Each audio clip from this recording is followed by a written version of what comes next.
and welcome, ladies and gentlemen. Welcome to this yet another episode of our live YouTube streaming. And this time, as you can see by my, left side, right side from your side? I don't care. By my side, you can see Petr Bambousek. Peter, welcome in the studio. Hello, pleasure to see you, Thomas, again. And I'm happy that you take your time to join our lecture. Nice. We are so happy to have you here today because we are all really, really interested in the new 50 to 200 millimeter lens. We have all read about it. We have all seen it. Oh, yes. Can you show it again, please? It's not white anymore, is it? Oh, you have the white one. You have a special version.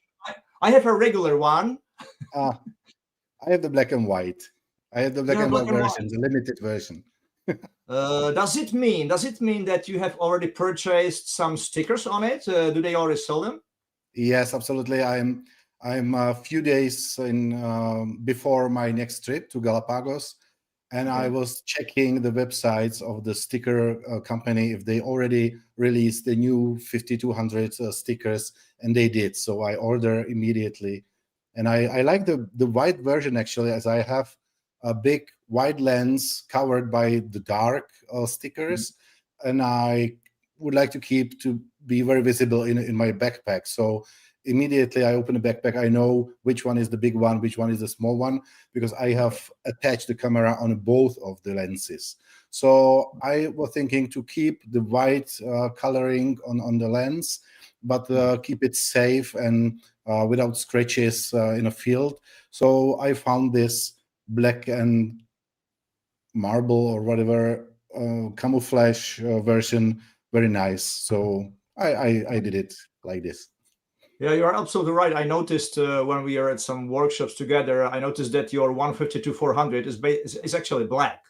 It's all black. Yeah, you produced it in white and you made it black, right? Yeah, I did. Okay, good.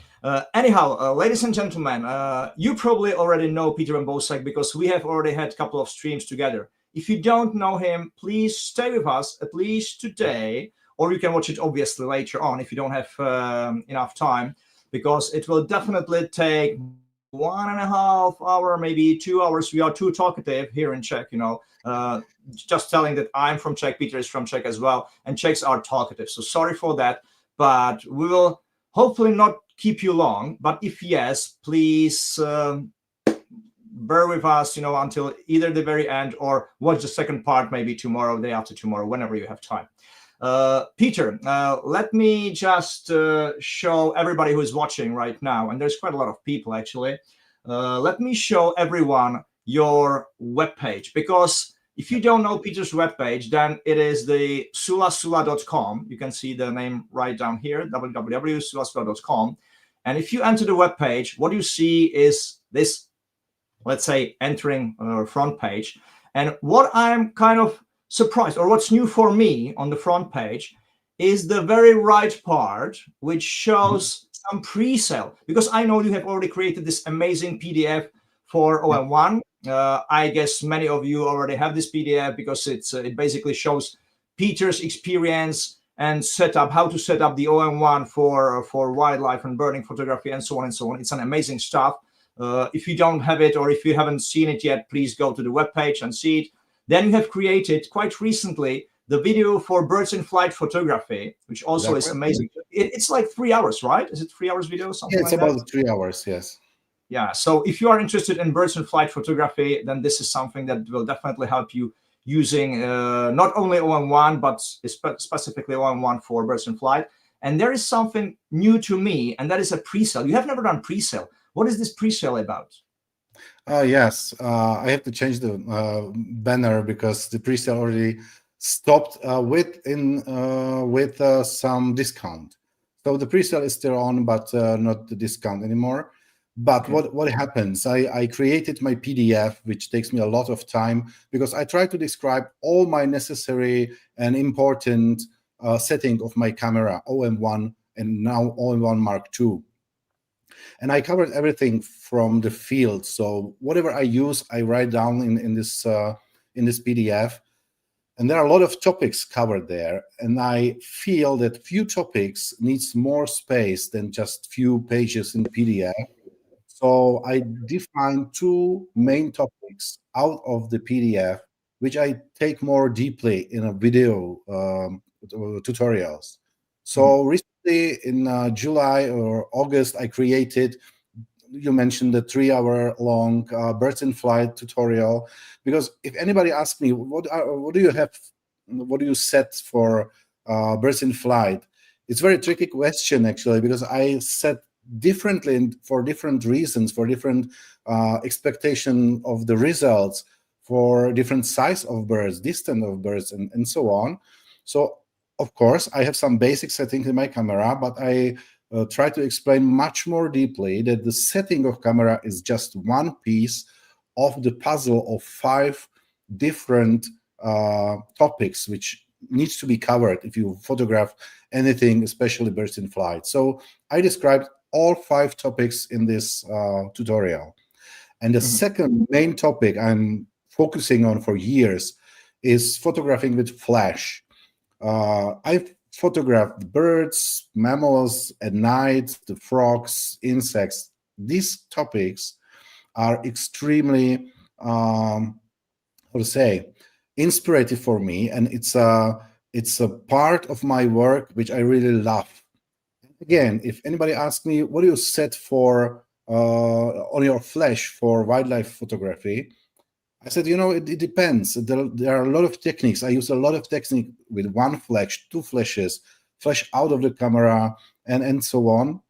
And I also describe all my knowledge, all my setups very deeply in a new tutorial, which will be available in December, I hope.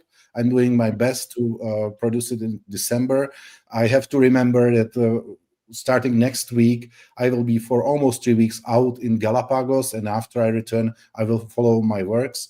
So I expect I will release it on December. And again, it will be around 3 hours, and I will extremely deeply describe all my techniques I ever used with flash with wildlife. I also describe the situation where I stopped to use the flash anymore. Because the new technologies in cameras as well as in post-process allow me to use the flash for normal photography in a lower level than before. So this also will be described in this course. So that's what I'm preparing right now. Great, perfect. And this is also, ladies and gentlemen, one of the amazing stuff which I like about Peter's work, and that is obviously not only his photography, which is like the major part. I mean, his images are amazing, which you will see today. Lots of shots from not only 50 to 200, but mostly 50 to 200, but also that he's, let's say, not afraid to share his knowledge, and he's sharing everything that he has learned within, how many years have you been shooting images or ages? Already about 25 years. I started 25 years ago and still going. So a quarter of a century of experience will be, or is actually, in this type of PDFs and videos that Peter is creating. Anyhow, Peter, let me just show one more thing, and that is your Instagram page. If you don't know Peter's Instagram, just follow this Instagram.com, sulasula.com. Writing down here, and this will be his Instagram. But now let's get to the major topic. First of all, ladies and gentlemen, do not be afraid to ask any question during Peter's talk. Obviously, I will be following the chat. So if you have any question to a specific picture and so on, I will interrupt Peter and I will ask the question. And obviously, we'll probably not be able to answer all the questions because there is lots of you. But anyhow, we'll try to answer most of them. And if there's some time at the end, then definitely we'll try to go through the rest of the questions at the very end of this presentation. Peter, I think it's time now to jump into your presentation. It's a very nice time to jump in there. Here you go. Okay.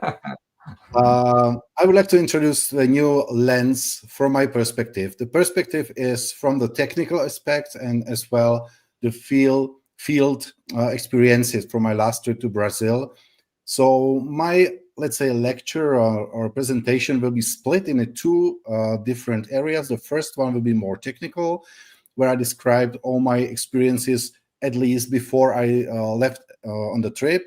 And then you will see some particular situations where I use the lens right in the field. So Let me introduce the lens in a perspective of the two major parts of our photography. The first part of our equipment is camera. The camera is the tool which gives us tools and features. And these features allow us to create some amazing pictures in terms of creation itself. It means if I have a camera which has 100, 120 frames per second, it's great tool. It doesn't mean how the picture will look like, but it means that I'm capable to create a very special picture. If I have light composition, I have great tool to create some dark night photographs with flashes or whatever. If I have huge or strong stabilization on my camera, I'm able to handheld really long exposure comparing to what is the ideal time, and so on, so on. So these are the features. This is the part what our camera delivers. And of course, beside the camera, we have to use some lenses, and the lenses give us the perspective, not the features, mostly. So there's a basic three lenses which everybody should use if is interested to photograph for nature. Not particularly these three lenses. You can use any lenses you want, but basically it's a tele lens, telezoom lens, wide angle lens, and macro lens. If you have these three lenses, you can cover almost everything you can see around. And what I mean with the perspective, it means if I use the telephoto lens, I will get the result on the left part of your screen, which means if I photograph the frog and I get the right angle, I can get beautiful bokeh, beautiful depth of field, and perfectly clean and sharp picture of the frog. If I use for the same frog a different lens, I can create much more environmental picture, and I like both. So that's the reason why I use many lenses, because the lenses allow me to change my perspective and photograph the same species or same animal with a different perspective. This is the same with the hummingbirds, let's say. Anytime I can approach the birds or insects or frogs or whatever closer, I try to change the lenses with the telelens to wide angle lens.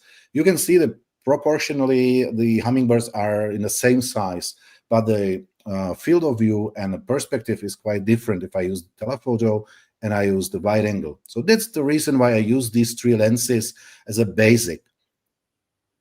In a photography field, there is a very special category which is not covered by any of these three lenses.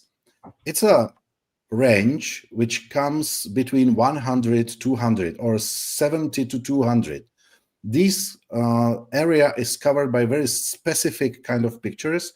But what are you seeing right now? These are pictures I took with a combination of macro, wide angle, and telelens. And you can cover really many of topics. This is the range what I mentioned before. If I recount it for full frame cameras, there is a reason why there is a specific set of lenses from 100, 400, because this field of view is very specific. And it's very similar with 70 to 200. It's a very specific area, and every brand has its own 70 to 100 or 1 to 400. And there are some examples. What are they great for? From my experiences, it's a photographing of big animals which you can approach closely, which means specifically in an African safari track. This is what you will face off. There will be rhinos, there will be lions, there will be elephants, and it's very hard to photograph them with a long lens. So you need some middle range lens. The same is happening if you photograph some animals which allow you to approach closely, which are monkeys, for example, because monkeys are more huge than birds, let's say, and they have long tails. Usually they have long tails. So the animal itself is really big, but you need some lens which can take the picture of the whole monkey or just a bigger part of the monkey, a nice bokeh. So this is another topic. The same happens in Galapagos. If you walk through the beaches, you can see the marine iguanas which are posing for you. So again, if you have a long telelens, you have to go out of the reptile and photograph for a big distance, because if you are too close, you are just able to make some portrait shots. So again, this is the right topic for these photographs. Again, in terms of birds, if you have some birds which you can approach from close distance, especially if the birds are big sized, like boobies or Oropendula montezuma on the left, toucans, hornbills, or whatever is big and allow you to get closer, you are doomed if you have just a big lens along with you, or if the lens is not wide open, or aperture is not so wide, so you will not get the shallow depth of field. Another topic which I really like is create a picture which involves the bird or mammal or whatever kind of animal as a part of the picture and part of the story. So you can show the people environment where they are living in, not just the portrait, but just part of the environment. And you can use it also as a tiny spot in a big perspective if you use the telelens and photograph the distant subject. So you can get tiny subject in a big frame. So again, this is perfect for these lenses 100, 400. Another topic I really like to photograph, and that's the reason why I created my video, is the birds in flight, especially for the birds which are bigger, which means toucans, egrets, hoopoe, eagles, whatever is huge and is relatively close to you. You again need something you can have more wider, but keep the blurred background. And of course, if you photograph some landscapes, sometimes it's really nice to have the perspective of telelens, but not the huge one, but something middle range in terms of millimeters of the lens. So these are the main topics which I covered by distance or by focal length between 100, 400. And now in this field of view, we have a new player. It's OMSYSTEM.Cameras, which is with a field of view the same as 100, 400. It has some advantages against the other lenses, especially it matched the OMSYSTEM.Cameras, because if you have a Canon lens, it's very hard to attach on OMSYSTEM camera. So it's native OMSYSTEM lens. It's very similar size as the other in this perspective. It's light. If you are using 150-400, this one will feel like a feather. It's a really light lens. But if you before didn't use the huge one or big one telelens, you can find it a little bit more weight, or let's say weighter than 40-150, for example. But still, it's very compact lens. It has aperture 2.8 in a whole range, which is perfect, which is the main advantage of this lens. It has stabilization, and it has very important internal zooming system. So if you zoom your lens, you don't have the change of balance in your hand, which is the same as the big 150-400. So which is very nice. Comparing Peter, to sorry, just one short comment from my side. That is, you probably all know that there is an amazing lens for full frame, which is 100-300. So it doesn't go to 400, but still it's 100-300, 2.8. So the same aperture. Obviously, that's a long telephoto, but still 100-300 is okay. But this one costs around 12,000 euro. So it's like a totally different price world, you know. Basically, the lens is obviously much bigger, much heavier, because to get the aperture f2.8 on a bigger sensor, you need to actually create the lens elements much bigger, size-wise bigger.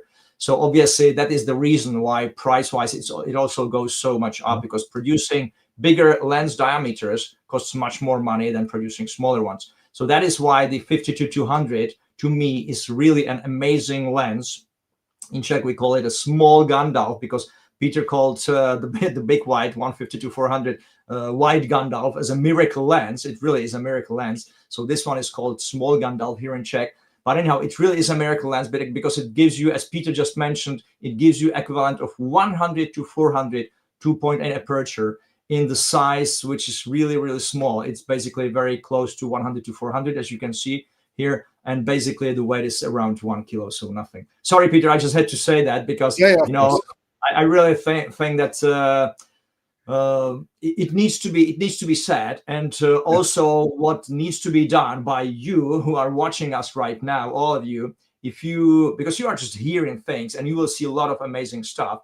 But if you really want to find for yourself if this lens fits you, go to the local photo store, go to photographic events all around the world, which are happening, all this time, even now, and visit one of our tech experts or whoever, or even the local photo dealer, and touch and try the lens. I mean, to me, this is the best thing for you to find out that if it really fits you or not, touching and trying.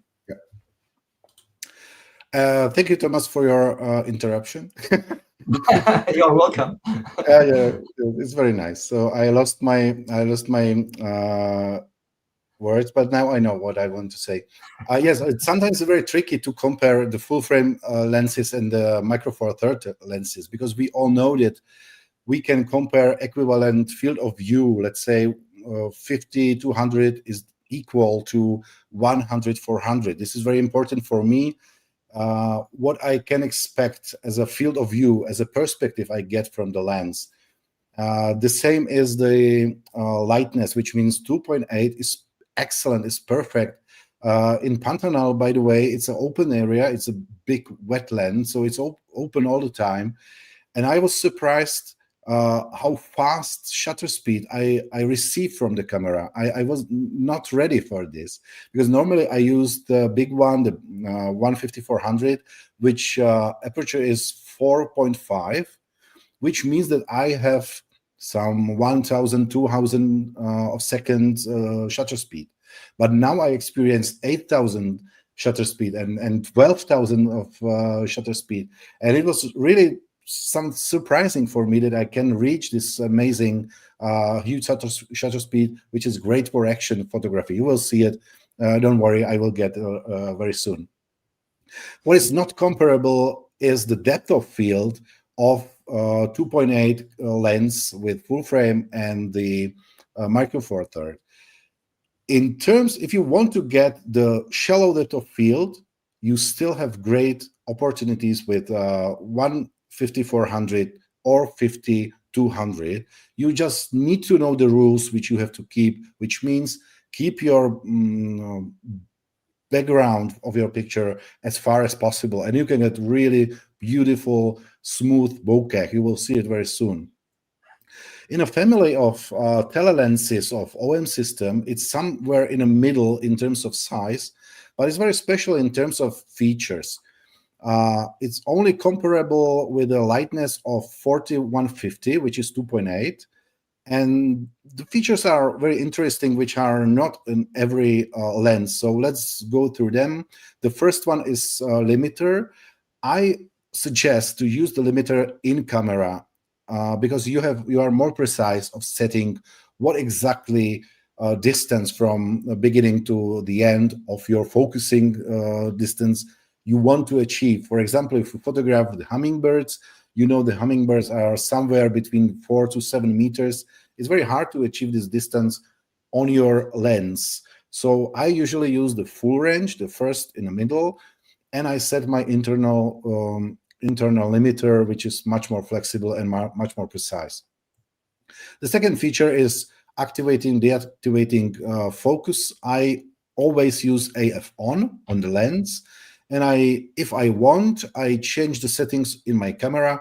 I'm using the back button focusing. So if I don't touch the back button AF on, I don't focusing anymore. If I want to focus, I just press it. So I have always manual focus, autofocus ready. I don't need to switch anything on my lens. So I keep it AF on. The other setting is stabilization. I never faced situation when I need to take it off, turn it off. I'm sorry.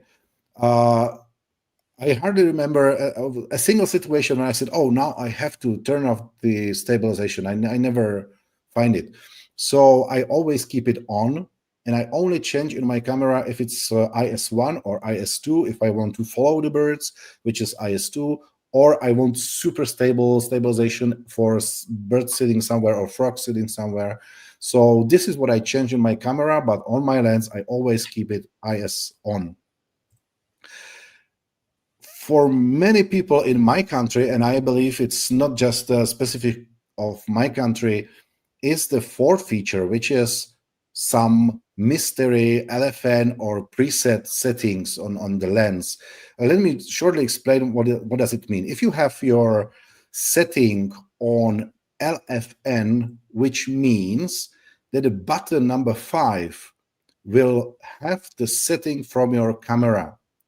So if you turn the slider totally on the left, it's LFN situation, and the buttons around the lens are equal what you are setting on your camera. If you press OK menu, you will get this overview settings. You confirm the wheel, and there is all button settings on your camera. If you press the arrow up or 4 times down, it doesn't matter, you will reach LFN function.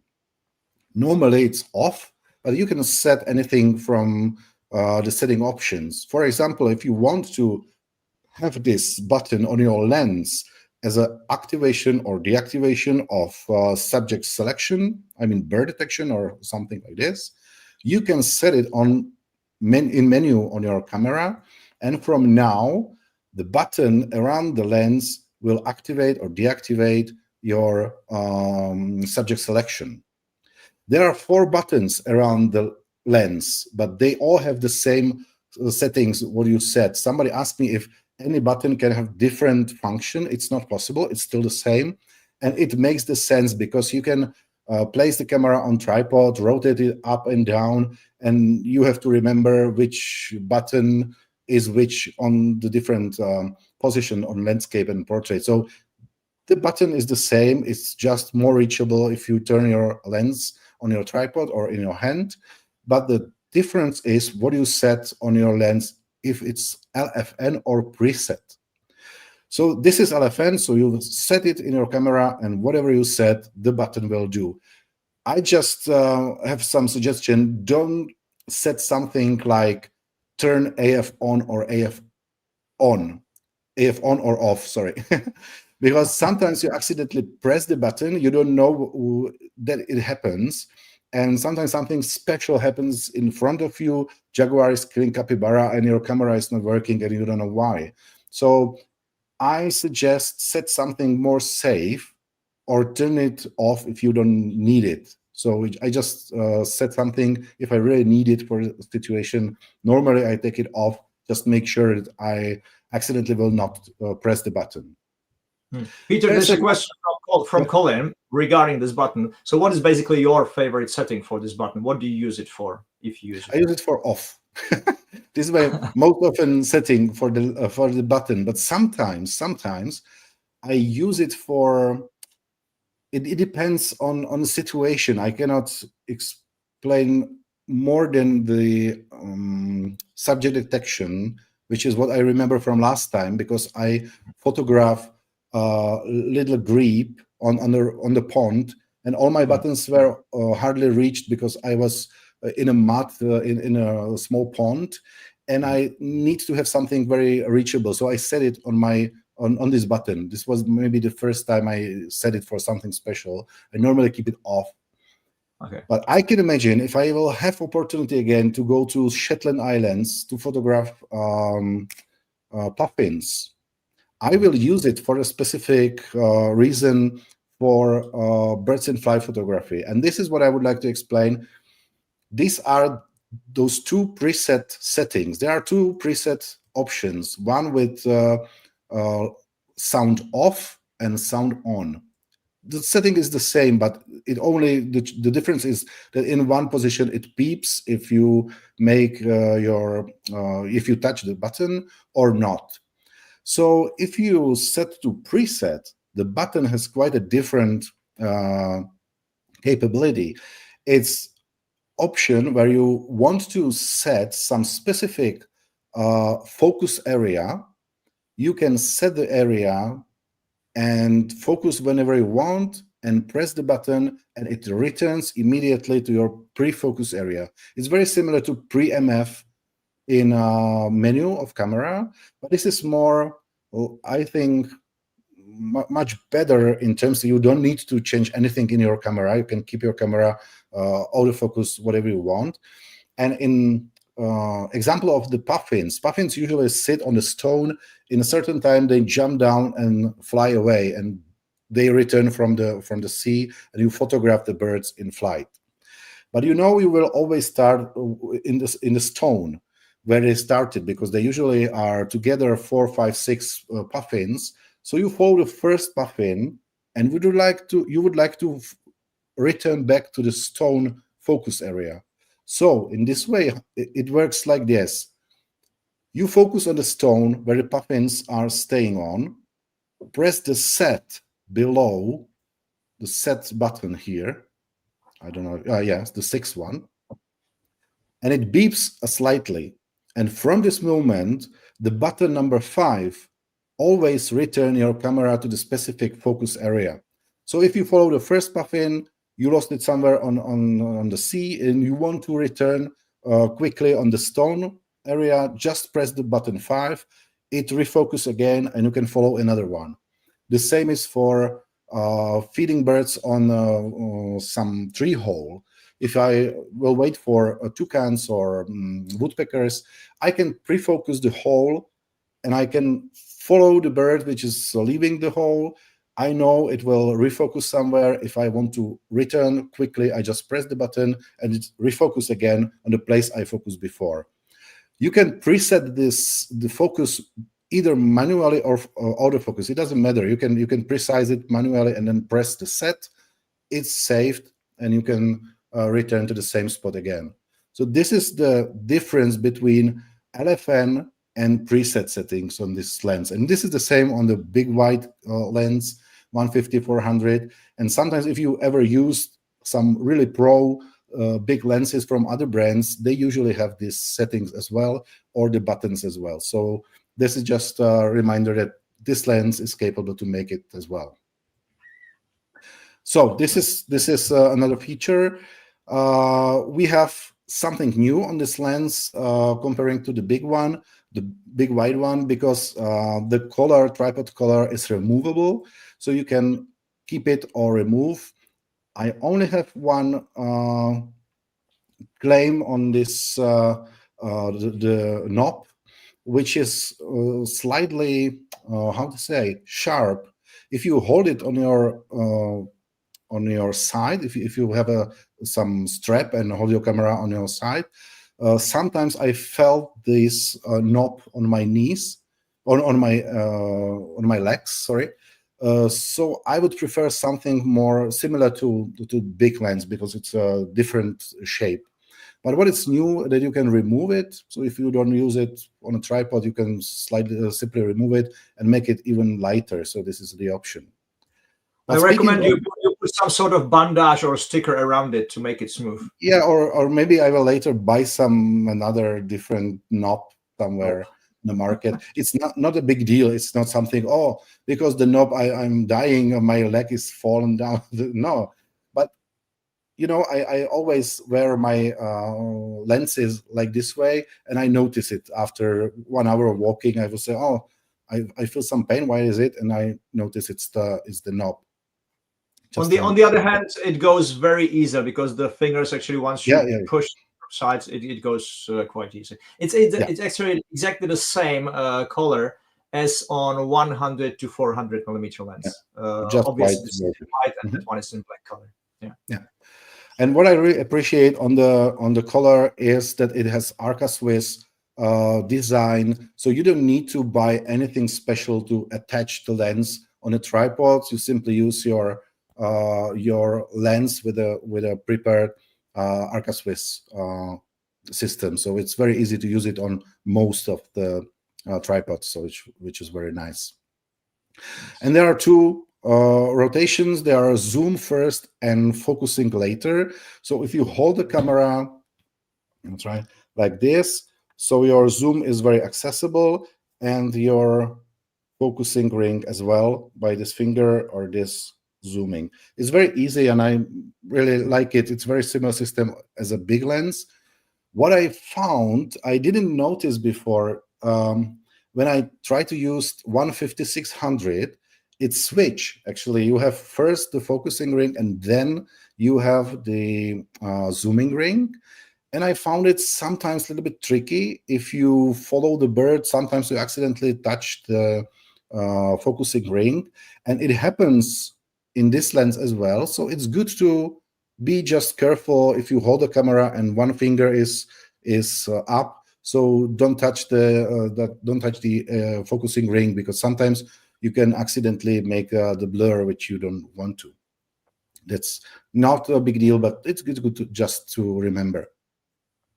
And new tool on the lens hood, we have now a window for polarization filter, so you can work with this filter. I don't use it much. I didn't use it so far on this lens. Sometimes I use it on a big lens, but I don't use it much often. But I can imagine if I photograph something after rain, for example, in a forest, everything is covered by rain, it's reflecting. So it's good to have this opportunity if you need it. So this is just information about the lens and features which the lens is good for. And now I have some thinking about if the lens is worth or not, especially if you have 40-150. There are a lot of discussion on internet. Oh, I have 40-150. It's a perfect lens. It's great. So I have no reason to switch to this new lens. And I agree. The lens 40-150 is incredible lens. It's extremely sharp. It's wide open. It's a 2.8 as well, and it's beautiful lens. There's no reason, if you have no situation which limits you. I will just show you the differences between two lenses, because most of the people say the new one is just 50 millimeters more. It's not much. It's almost the same. So just for information, this is the field of view of 150, which means recounted to full frame 300 millimeters. And this is 200, which is 400 millimeters. I know 50 millimeters is not much, but if you compare from the same place, what you achieve from 150 or 200, it's really big difference. And by the way, it was the difference which makes me in the past change from Nikon to Canon, because in Nikon I had 300 millimeters. They didn't have some cheap options for 400, and the Canon has 400 2.6. So that was the reason why I switched, because this difference is really big in a field. So it's not just 50 millimeters, it's 100 millimeters field of view, which is really enough for change. For example, on my hard drive, I have almost 200,000 raw from OMSYSTEM.Cameras during my 9 years of using these cameras. And I was selecting which pictures I photograph out of the range of 40-150, which is range 150-200. And I found that out of all my raw files, 21,000 of pictures were taken with a reach of 150-200, which is not a small number. And these are the topics I photograph with this field of view, which means 150-200, which is the difference between those two lenses. And again, if I compare these 21,000 pictures, 12,000 pictures were taken just out of the reach of the smaller lens, of the black lens. Of course, sometimes you can say, okay, you can make 4 steps forward, but you can do it with the other lens as well. You can make a crop. That's true. I don't crop much. I try to photograph as much as possible for the full range of pixels I have available because of the prints. But I found that I really use this distance, the 150 to 200, a lot. Of course, you can attach an extender, which is another solution. So if you have for 4150, you can have extender, you can have bigger reach. This is really true, but it's the same for the wide lens as well, and you will get a bigger reach as well. So I made some recount just for a quick overview. The normal field of view of the 4150 is 80-300, and this new lens is 100-400, right? I recount for full frame. With extender, I can reach almost something above 400 millimeters, but almost 600 with the wide one.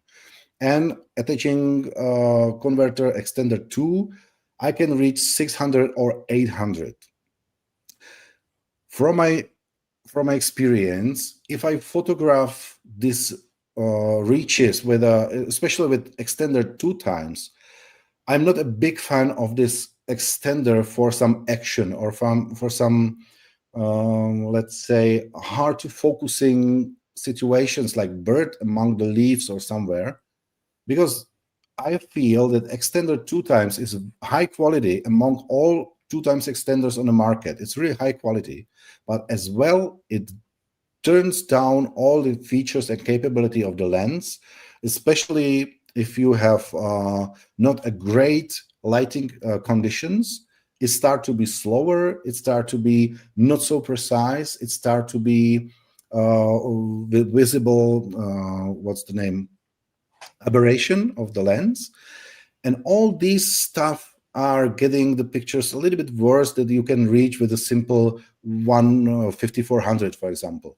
So I'm not a big fan of 2 times extender, but comparing to 1.4, I found 1.4 almost invisible on my pictures. I can not simply recognize if I photograph it with or without the extender. Only from EXIF I can read the results. So for example, this is on the left side, it's a 200 on the new lens and 200 on 150 with extender, which looks very similar. But if I shrink it down, you can see you start to get disadvantage of the background of the bokeh. And as I noticed before, it's harder to get creamy bokeh with a small sensor. You have to know the rules.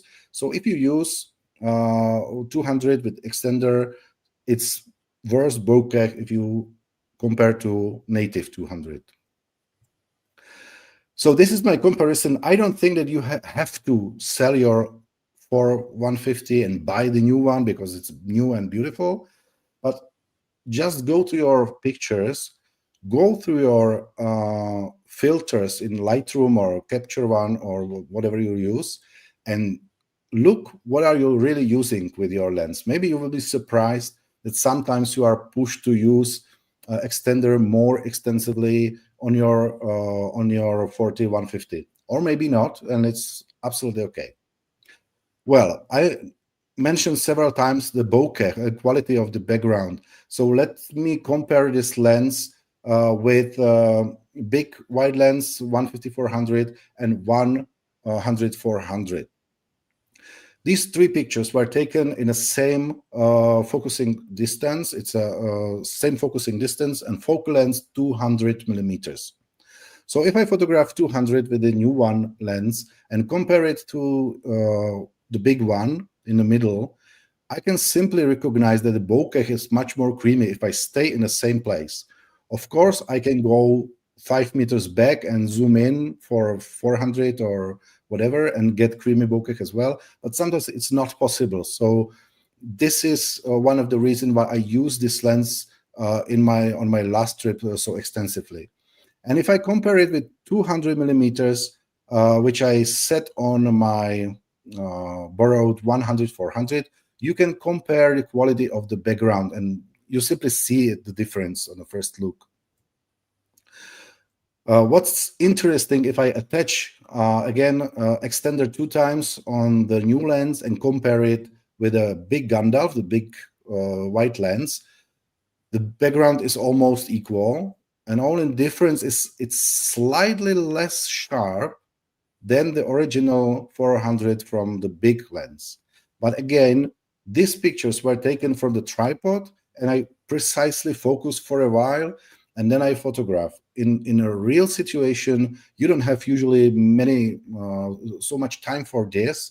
So if you photograph something in action, some birds in flight, and this kind of photograph, I don't recommend to use your 2 times extender as a basic or base accessory for your lens. So I would prefer the native lens for this situation. On the other hand, if you want to get light and you are going somewhere where you are pushed to have low weight of your equipment, 50-200 with 2 extenders covers almost everything you ever wish to cover. So it's really good, but it's not the best if you use the extenders. So you say, sorry, Peter, can you go back, please? So you say that the picture on the left side is 50-200 plus MC20 converter, right? Yeah, exactly. And then the right one is the big one, the Gandalf itself. Yeah. It's still very good. I mean, to me, it is pretty good. It is very sharp, very good, but I take time to make it as good as possible. Yeah, and in a real time, and when I try to photograph this scene handheld and focusing here and there, it was not so precise as like in this picture. This is what I try to compare the best possibilities of both lenses, but in a real life, I get much more precisely focused with a Gandalf, with a big one. Mm-hmm. So if you were to reply Ravi's question, which is using 50-200 with 1.4 or 2.0, which one would you recommend? Probably 1.4, right? Of course, 1.4. Use it anytime you want, and you maybe hardly recognize the difference in terms of sharpness on the first look. You have to have some comparison. How does it look with and without, and compare? And sometimes you find just a small differences, but not the big ones. If you use the 2 times extender, it works. The better light, the stronger light, the better results. The further background, the better results. The bigger or more colorful bird, the better results, because the camera has more options to focus on. But if anything from this is going out, so it's getting darker, the bird is more hidden in a field, it's not so far from the background, everything comes together, and the results must not be what you expect from high-level camera or high-level lens. Okay. So that's the reason why I use, from my point of view, the biggest strength of this lens is in 50-200. This is the field where it excels. It's amazing. It's sharp.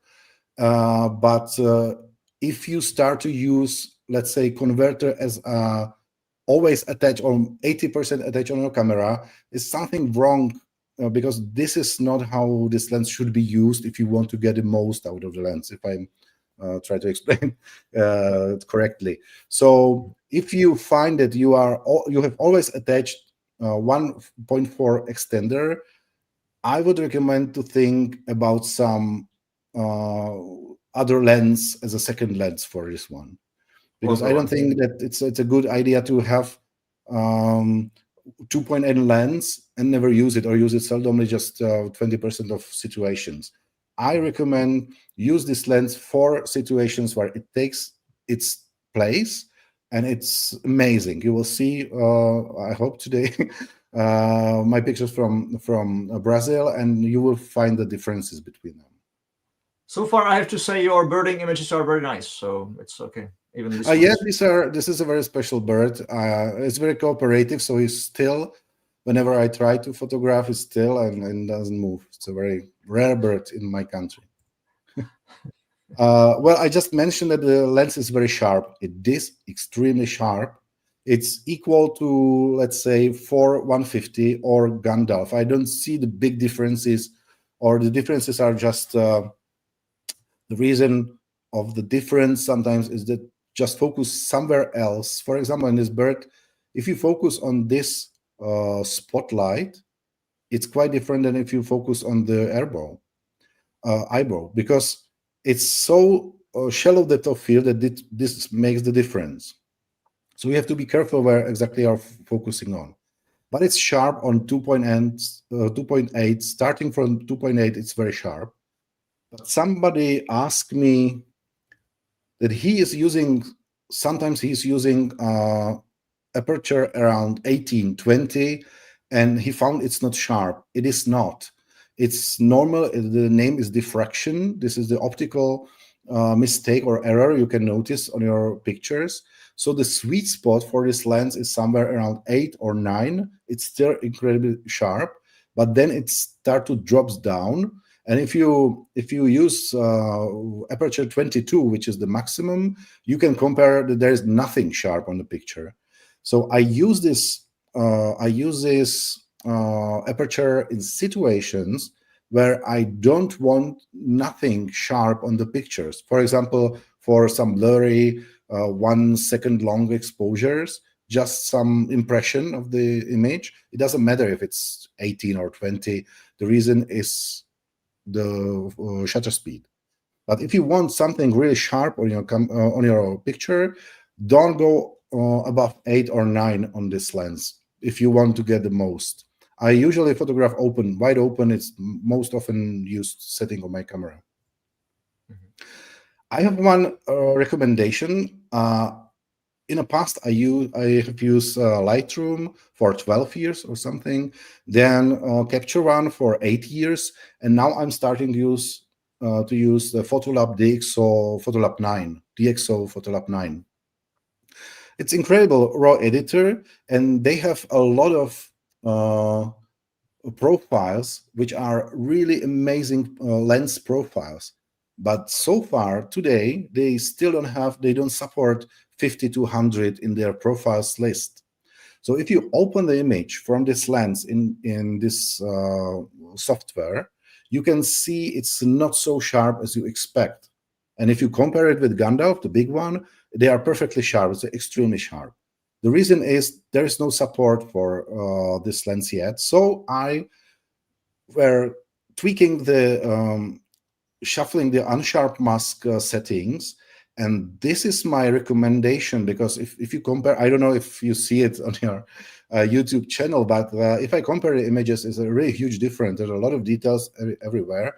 So I set this unsharp mask as default for my 5200 lens. I apply the setting to every picture I take with this lens so far, and they are extremely perfectly sharp. So if you are aware, if you received the lens recently, you use this program, open the picture, and don't see the sharpness you expected. The reason is we have to wait until they will support the lens, and you will have available lens sharpness optimization on. And so far, until that, you have to tweak your unsharp mask setting. So this is my recommendation. If you don't see it, I can send you later. Just let me know. Well, so I did a lot of testing before my trip to Brazil. All my experiences from this is the lens is extremely fast, sharp. The wide angle, the wide open aperture is amazing, and it has great features which I described. And I created a lot of testing pictures, which I placed together in a big zip file. It's several giga file, and you can download it from my article on my websites. There will be update very soon on this article, where I will include also pictures from 40 to 150, which I didn't have before. So now I have borrowed the lens. I made very similar comparison as well, and I attach 1.4 extender, 2x extender, compare it to 50, 200, and also these files for all apertures available will be placed in this huge zip file, so you can compare by yourself whatever you find more sharper, or where is your sweet spot for diffraction, or so on.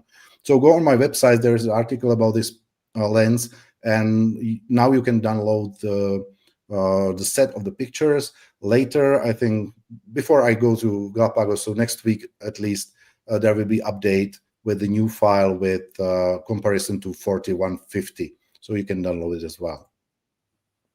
So this was the first part of my lecture. Was the time 1 hour? Oh my God.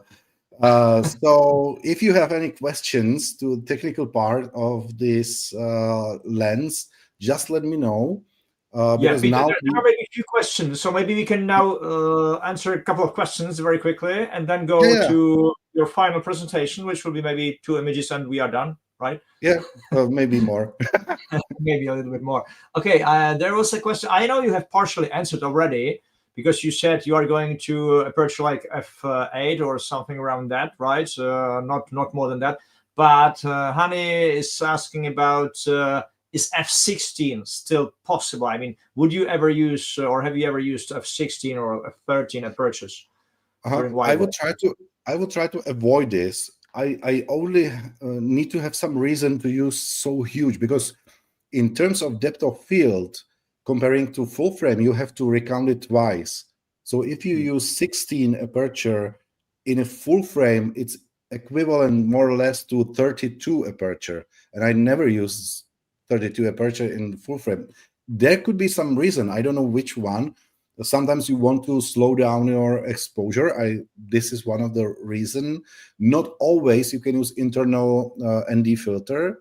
So I would be careful, but maybe the best solution is go to my website, download these files, check 5200 on f16, and you'll see if it makes sense for you. Compare it to 5.6 to compare the best resolution, and maybe it makes the sense. But I would be afraid above 9. I would be very careful if you want to get the most. Another question from Bruce, and that is, I know you haven't had a chance to compare directly 100-400 to the new 52-200, but you have shot some images a couple of times, let's say months ago, on 100-400. What is your vision on the comparison of these two lenses? I mean, optical wise. We are not talking about the focal length. Obviously, it's two totally different lenses. But which one do you think is like sharper from the better image point of view? Download the file, because I think that 100-400 is included in my zip file, because I had opportunity for 1 week to have this lens in the same time as I have the new one, and there is comparison. I guess I still think that the new lens with extender is a little bit sharper, but I think it's almost equal. But what I found, it's slower. So if I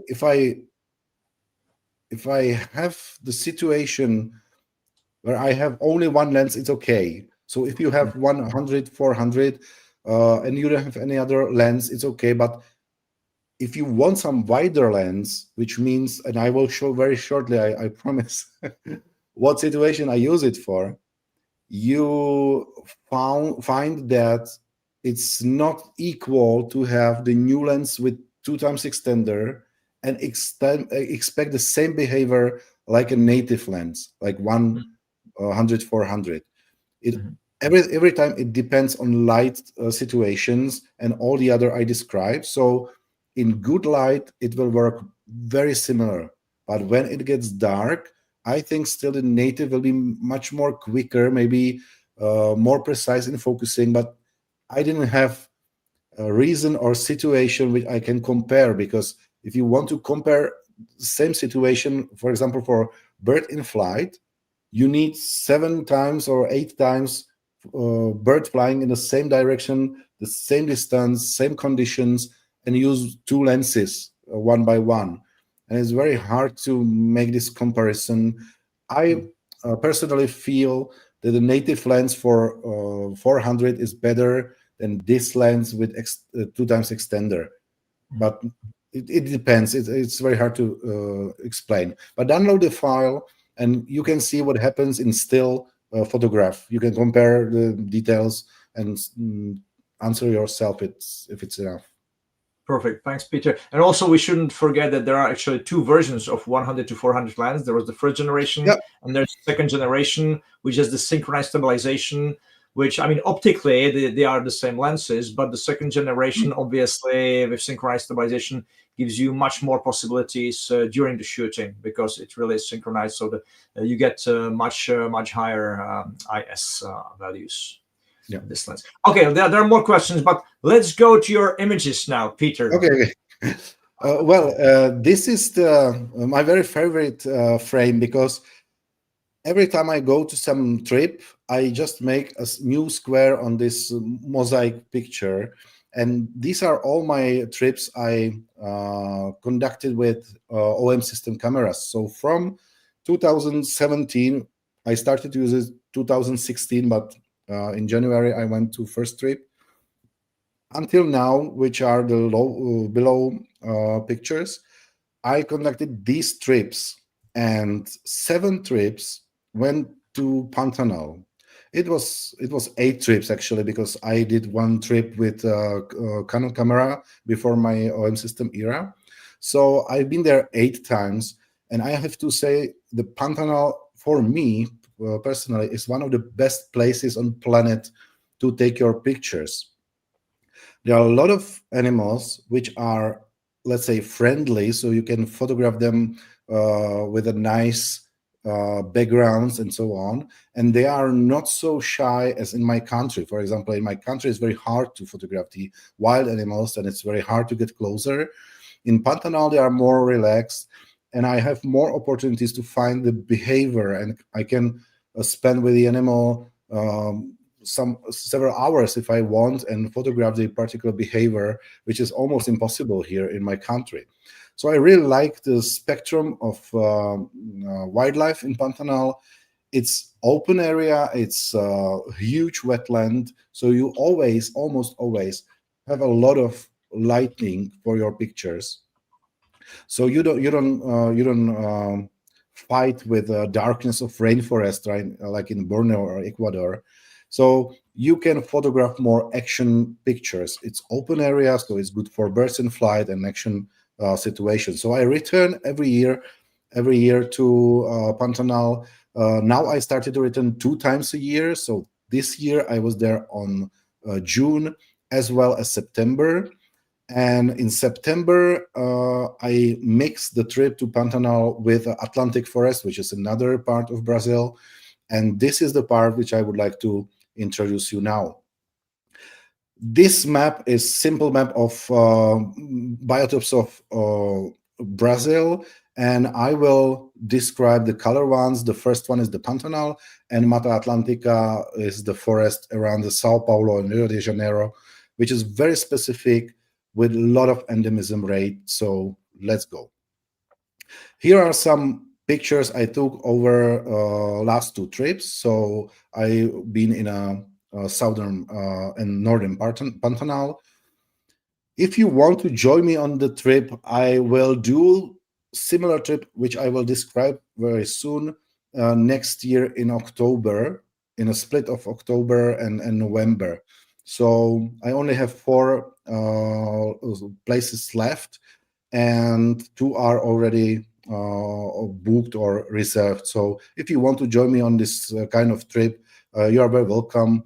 I would like to show you my best places in Pantanal. Pantanal, as I mentioned, is a huge wetland, so there are a lot of water. During the last 8 years, the water almost disappeared. It was incredibly sad story for this place, because I returned there every year, and every year I saw the decrease of water in this huge wetland. So sometimes it was surprising that in June it was same dryness as in September or August. This year, luckily, heavy rains occur and the water level rise up again. So we have a lot of interesting opportunities. One of them was the place where big mama of Cayman jacare has several, maybe 20 babies around.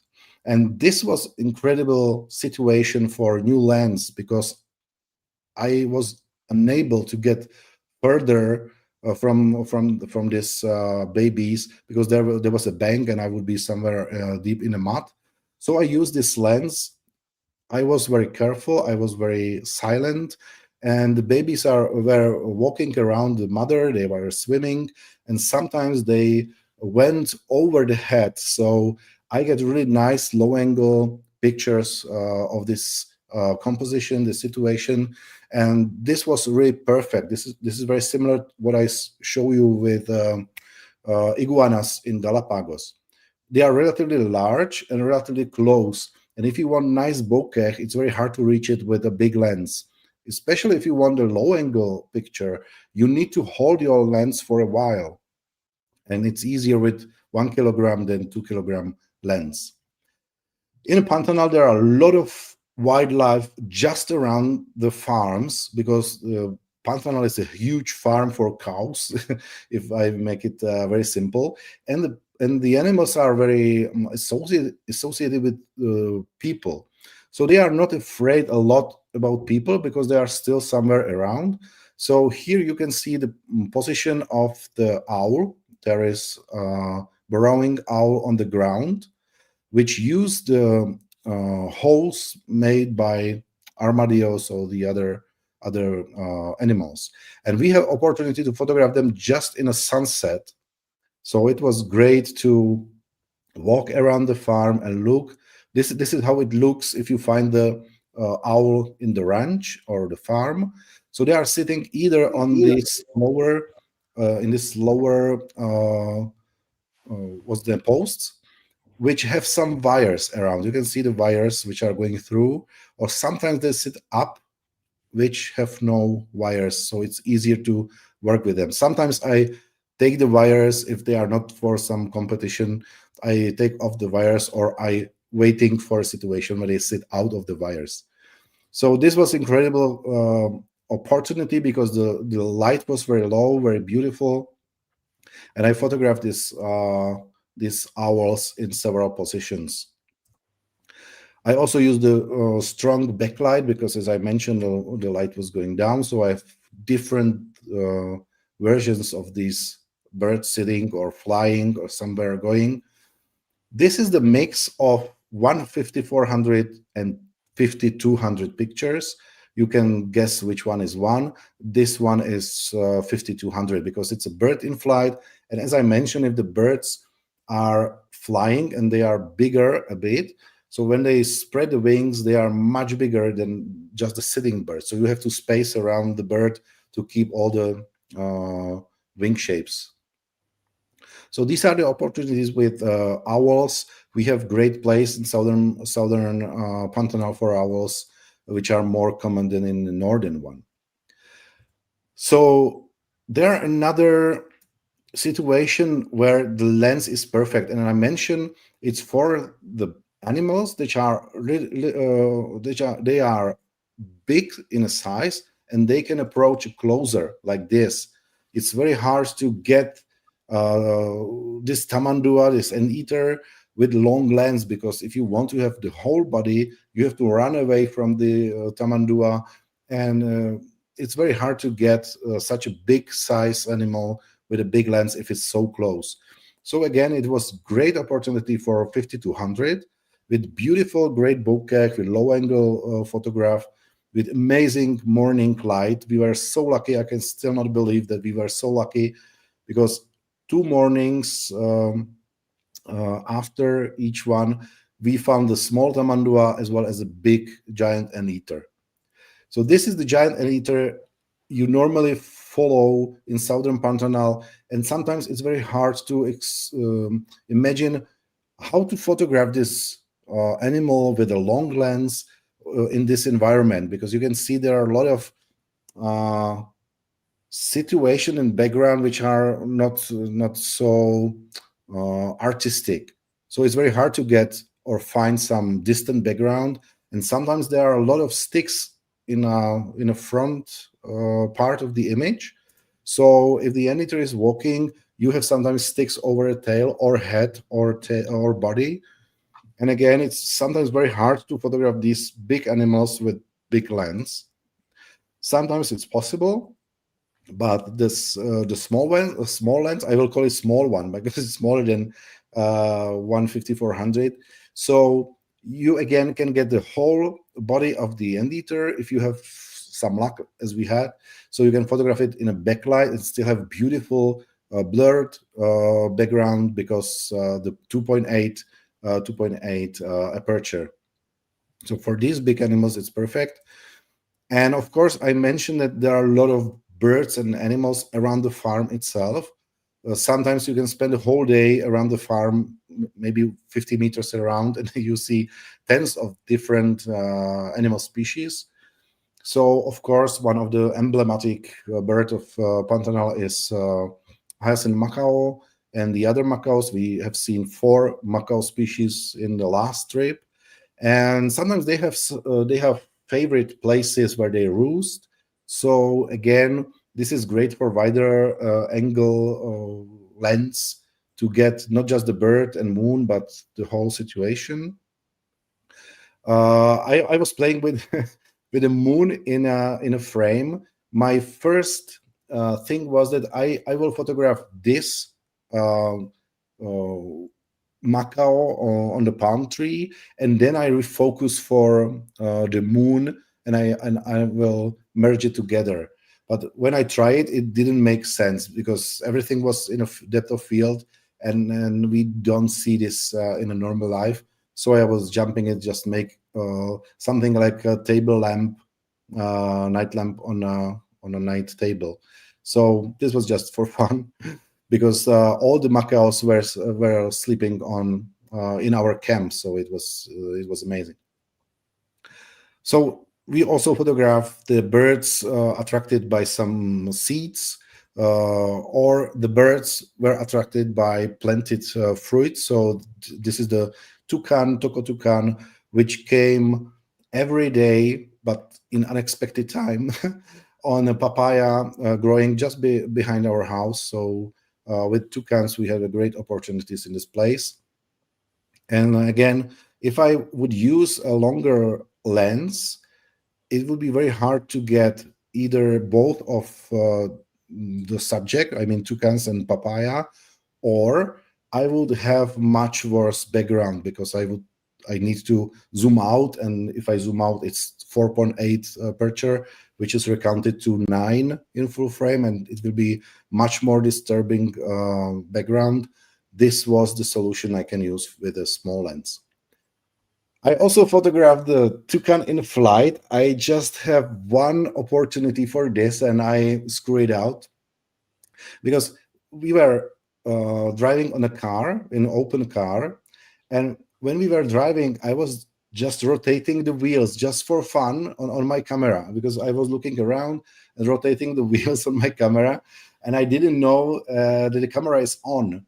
So I set incredibly crazy exposure time. I can try visible because I set my exposure time to 25,000 of second because I was just randomly rotate the wheel.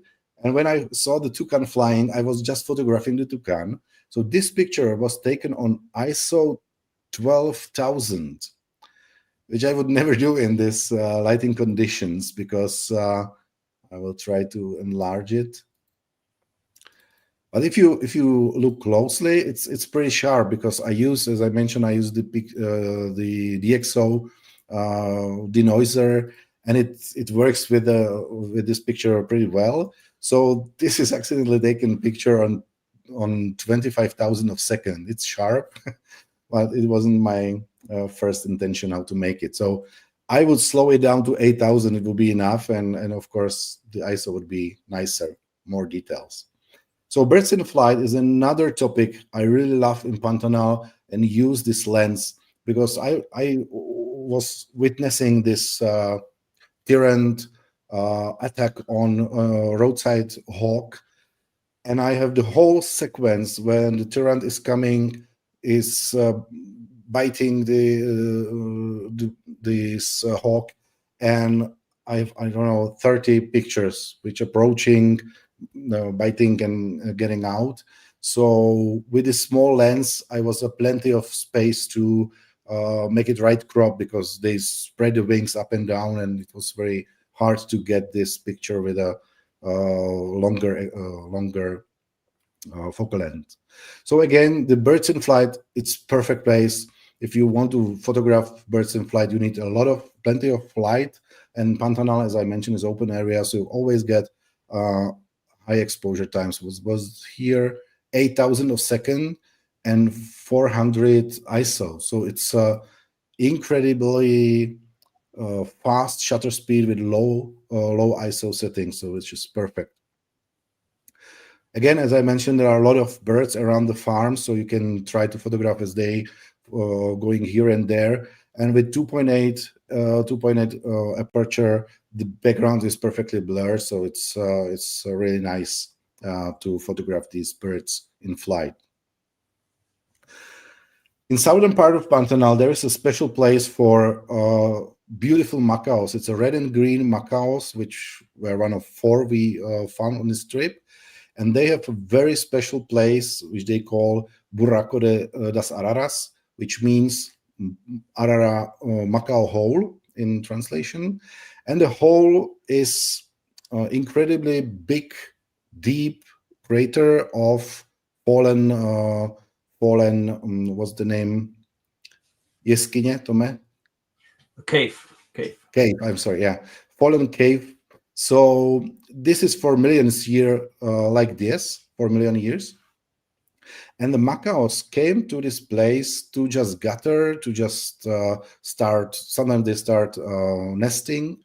So here is there are 2 platforms. One is on the backside, one is here. And if I zoom it out, here is another macaw, here is another macaw, here's another macaw. There are a lot of macaws around. And they are just talking to each other, and time to time they fly over this place, and it allows you to photograph the place in very different conditions. Early morning or late afternoon, the part of this hole is covered by shade, but the part is lightened by sun. So you have 2 different places in a same moment.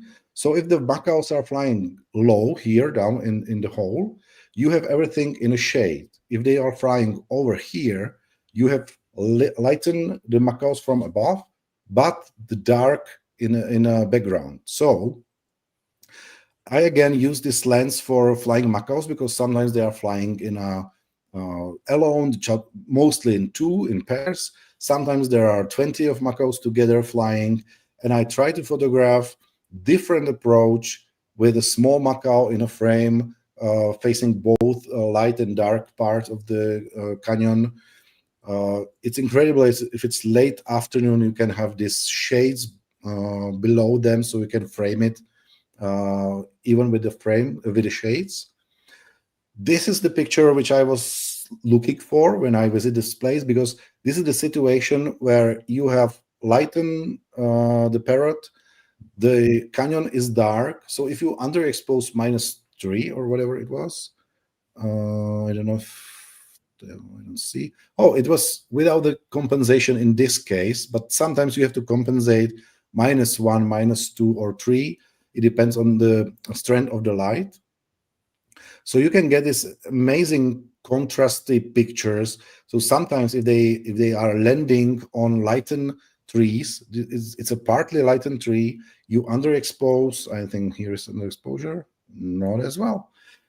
So you can get this amazing contrasty pictures. So again, if you want to photograph just a simple picture of the bird, 150-400 is amazing. If you want more space, if you want more macaws in a frame, you can photograph with a wider lens. And as I mentioned, I try to photograph it in different ways. So in the early morning, where there was no light at all, I photographed with slower exposure, sorry. And then I resign to have anything sharp in a picture. These were the situation when I used higher when I used higher, yeah, it was aperture 20. Before I was warning you, don't use the higher aperture, but in this case you don't need every feather visible. You just want to see impression of the flying birds, and it's impossible to photograph it with internal ND filter because the birds are moving. It's not another situation for internal ND filter. So in this case I just want to make impressive impression of the colors. So again, here is 22 aperture. And then I also set low exposure, and I try just to play with the contrast of Macaos and the background, which is the forest. So this is the selection of pictures I took in this part.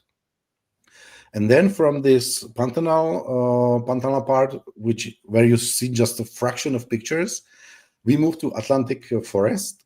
And here also you can see parrots and I don't know if macaws are living there. We saw the parrots and parakeets. And again, it's totally different place. So if you photograph something in Pantanal, you mostly will not see the same birds in Atlantic forest. So after 6 days, we had several thousand of pictures and moved in Atlantic forest, which was incredibly beautiful. And we get some more thousand pictures to photograph. This is just an example how it looks like in the lodges where they attract the birds with bananas. So this is how it works. And you can see the birds are very friendly with people. This is me making video of the parrots, and they meanwhile they sit on me. This is also perfect place for teenagers. I like teenagers. I'm trying to find the teenagers on every trip I do in Central or Southern America. So I have some mosaic pictures of every teenager I ever seen. These are not all teenagers, but the most colorful. And in Atlantic forest, there are 3 more species I never seen before. They are endemic to this place. So again, perfect place for taking these colorful tanagers in my catalog. So I have 3 more beautiful tanagers. I have more others, but these 3 were my target species. And we were traveling in September, which was out of the main season. Sometimes in a main season, which is June, July, you can see hundreds of these birds on feeders. From my perspective, it's not big advantage because it's very hard to isolate the one bird in a simple perch. So I much more prefer to have lower number, which means 6 or 7 per species, but they are more spread and you can photograph them more isolated. That's the reason why I travel there in this season. And this is me photographing woodpeckers. And this is what's my normal way of wearing my camera. So the big camera or the small camera, it depends on what I will use most, is hanging on my slide. And this is the reason why I was feeling the knob of the new lens on my leg. And I photograph with a smaller lens. If I need to change it, I just take it away and use the big one. So this is how I use it. Again, the Atlantic forest is amazing for woodpeckers. I think 6 new woodpeckers to my hard drive. So the woodpeckers are amazing. This is one of the smallest in the world. It's the size of a hummingbird. It's really tiny woodpecker. Its name is piculet. We also have opportunity to photograph mannequins, but this mannequin is more common, and I don't have some beautiful clear pictures, so I have to return next year to try it again.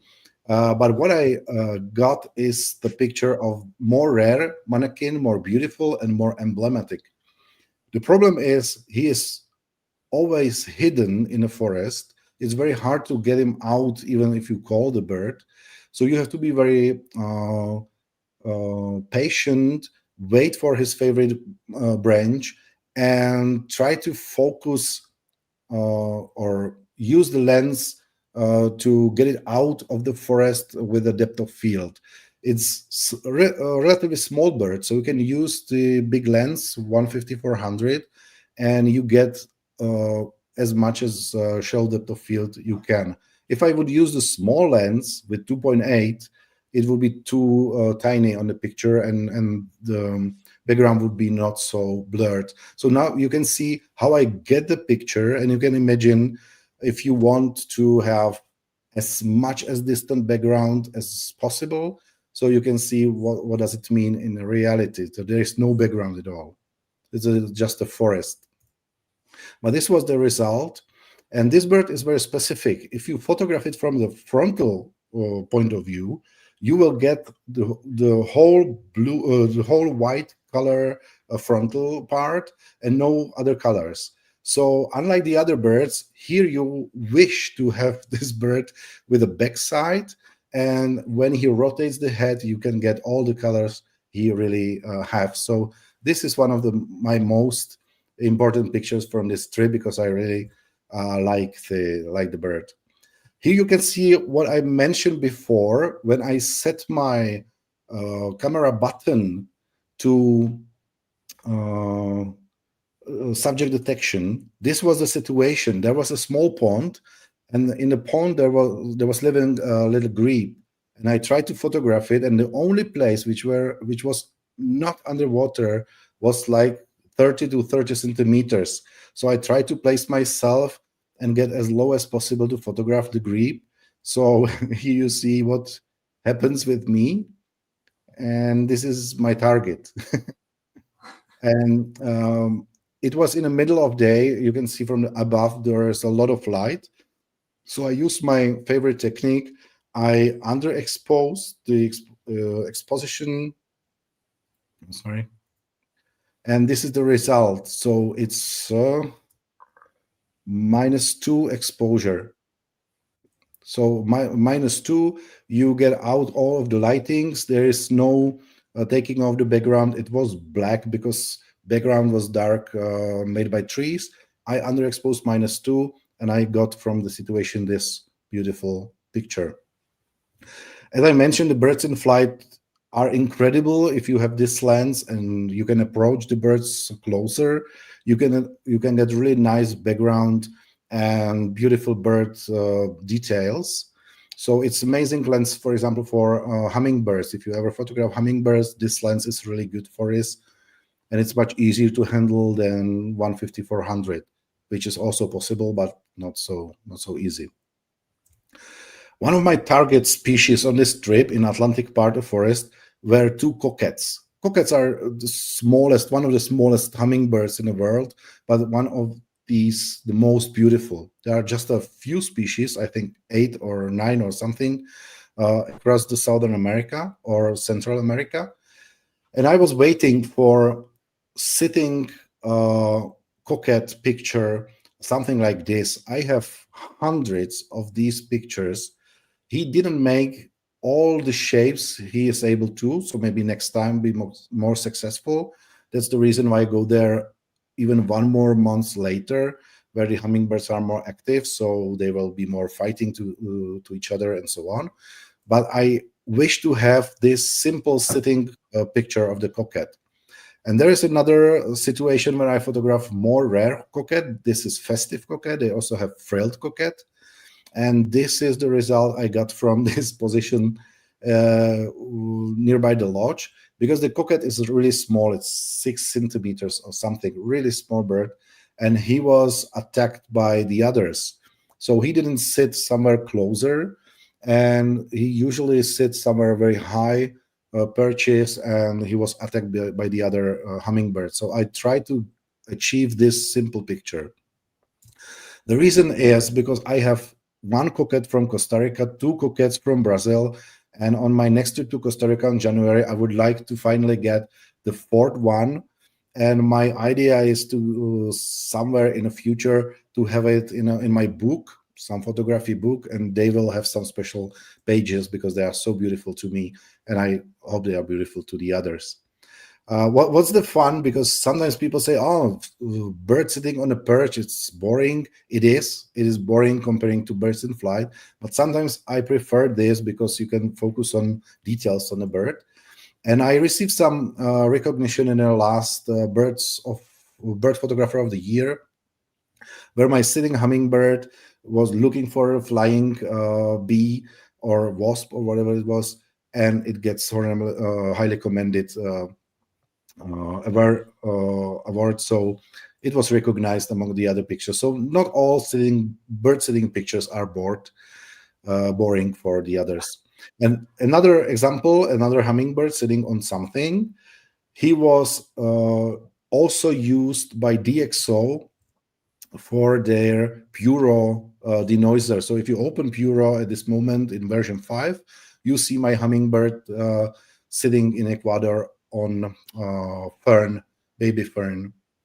So again, if you photograph birds sitting on a perch, not always it's boring. Sometimes you can get some recognition. And mention this, as I'm cooperating with DxO, they are using my pictures. I'm using their program. You can get 15% off. Now we have simple code, which is Peter 15, which is very easy to use. So if you ever want to buy, you can try this to have discount. One of my target in Atlantic forest were the toucans, and for toucans, it's definitely better to be there in season, in high season, which is June. But still, I got opportunity to photograph two types of toucans. One of them was photographed with this portrait. Again, it's a little bit boring. It's just a portrait of toucan. But again, whenever it's possible, I take a shot of toucan. Whenever I travel in Panama, Costa Rica, Ecuador, now in Brazil, and I have collection of these headshots of toucans. Sorry. So I'm losing one last toucan to have this picture in my book. So for the next time, whenever I see the new kind of toucan, I will place it here, and I have a great collection of toucans as well. So this is just my personal small projects to show the people how beautiful the nature is. And now I'm getting to the end or final phase of my lecture. In one lodge, they are feeding at night some animals to let them get closer to the lodge. And I was very happy they have attracted paca. Paca is something between agouti and capybara, which is a rodent. And they did come at night. So it was first time I've seen the paca, but the lighting was very hard. It was big, one hard light.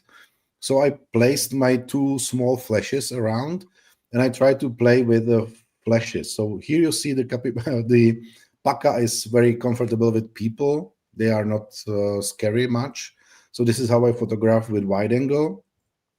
And this is the result of the picture using my two small flashes from Godox. And to my surprise, also tapir occurs. The tapir in this lodge is common, which means they sometimes come, sometimes not. And when I set all my settings for paca, suddenly the tapir occurs. So I switch my lens to even wider. You can see again the tapir is not afraid of people. And I took two kind of pictures. The first one with really wide angle with 6mm Laowa, which is extremely wide, and you can get all these environmental around. And as I mentioned, he also entered the place where I had two small flashes, so I also photographed it with my small setup. Speaking of the setup for flash photography, for night photography, I also make a simple setting for bat photography. I didn't know that the bats are coming here for hummingbird feeders at night, as they do in Costa Rica and other places. So when I noticed, I said, okay, we can try a few pictures in night. So I made some simple setting with 3 flashes, and again I use this lens to photograph bats at night where they are going uh, mm, to the pollination of the flowers. As Thomas Yes. mentioned, I am creating now the new video tutorial on all my techniques for the flash photography. This will be covered as well. And right at the end, I would like to mention that the lens is very well sealed against the weather. Uh, Sometimes in a forest or in the tropics, you are facing the rain, and I never had any single claim about this lens and camera because they survive everything. They don't need to be covered. If you dry it out later, I never faced any bad situation with direct rain. So, just to summarize, this trip to southern Pantanal and Atlantic forest was extremely productive. For example, I bring back home 8,000 pictures, 8,000 raw pictures, which is my record, I guess. I never bring so many pictures because I'm deleting the pictures in the field. So these pictures are sharp, mostly well framed, and they are good pictures which I can choose from. And out of these 8,000 pictures, I almost half to half used the big lens, the 150 to 400, and the other half 50 to 100. So whenever the animal approached closer and it was bigger, like anteaters, like caimans, like tamandua, toucans, and so on, I used the small lens. Whenever it was far, it was in a distant area, I used the big one. So I really switch half to half of these lenses. For example, if I compare to my last trip in June, I bring back around 7,000 pictures, and I took 6,200 just with a big one. And I used the small 40, 150, but with aperture 4, the small one, not the 2.8. And I only took 600 pictures with this lens. So the new lens totally changed my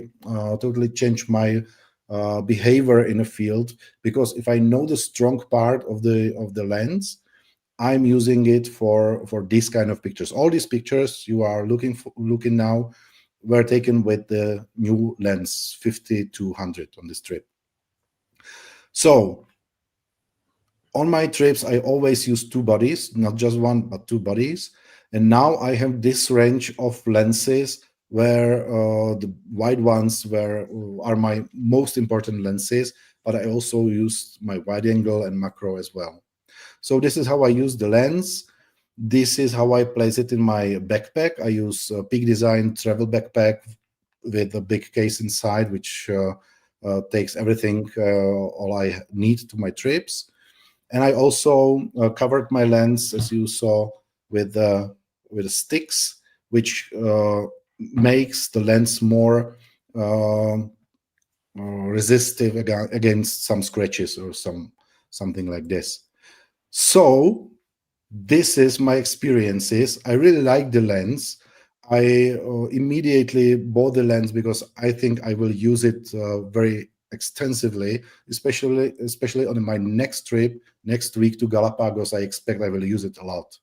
So thank you for your attention. Thank you for your time. And if you have any questions, feel free to ask me now. I'm gone with my presentation. Peter, thank you so much. There are quite a couple of questions actually, so I will go through them very quickly. Can you just go back to the slide of your backpack? Because Mhm. there is a very big discussion talking about what kind of bag people should take to actually fit both of the wide lenses and some other Mhm. stuff. And it should also fit into the plane, obviously. I mean, Yeah. into the place where you sit. So this is the Peak Design. What type did you mention It is specifically? a travel backpack 45 liters. They have 30 liters.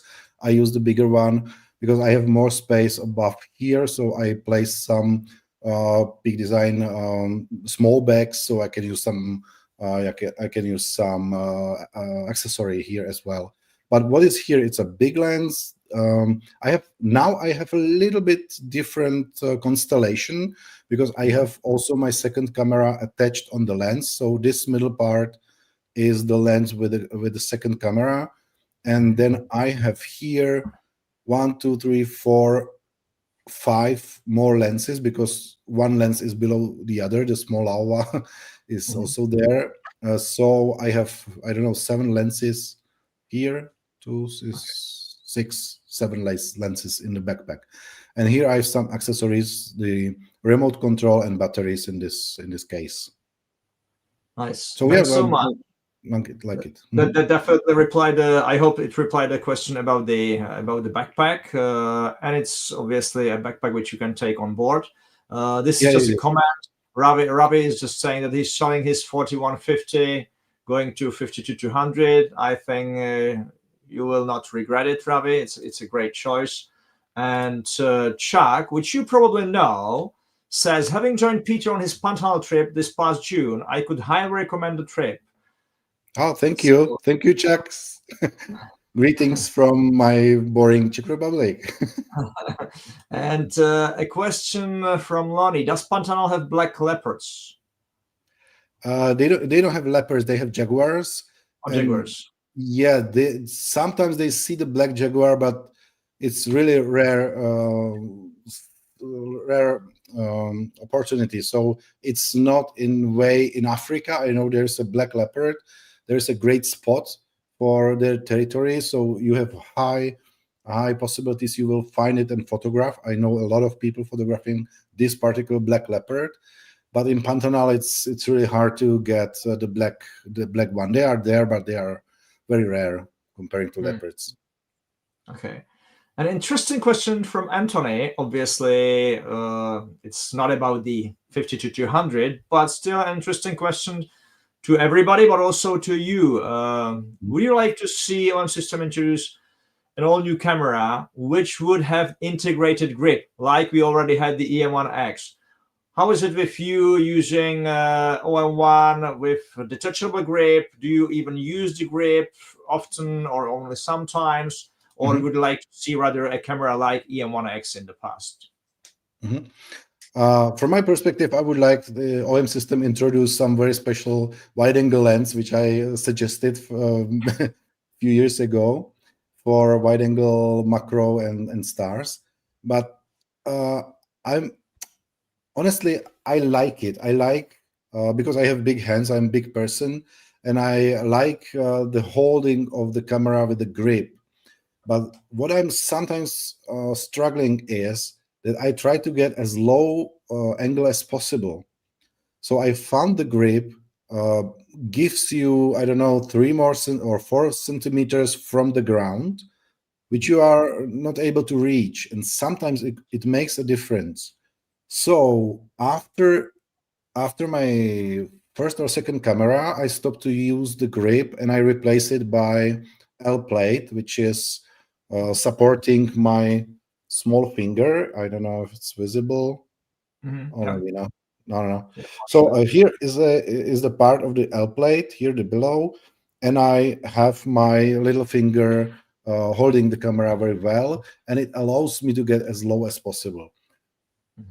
My friend Rostislav, very famous person, photographer from Czech Republic, is using it a lot, but he is not photographing the same type as I photograph. So if I would photograph what he do, it means deers, big animals mostly, and birds from some distance. And he usually attached the camera on the tripod. And he has some remote control. So he is extensively using the second battery in the grip as a huge advantage, because he sometimes is his camera is unreachable personally, because he places the camera somewhere, go 80 meters from the camera to not disturb the birds, and then he photographs. So he needs to have a huge capacity of the battery.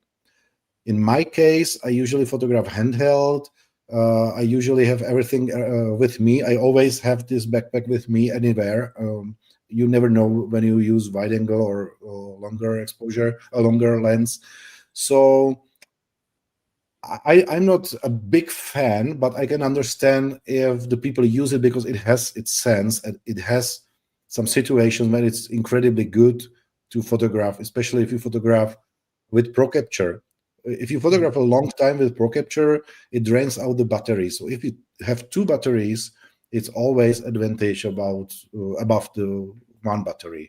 If you have big hands, it's always very pleasure to hold it with a backpack.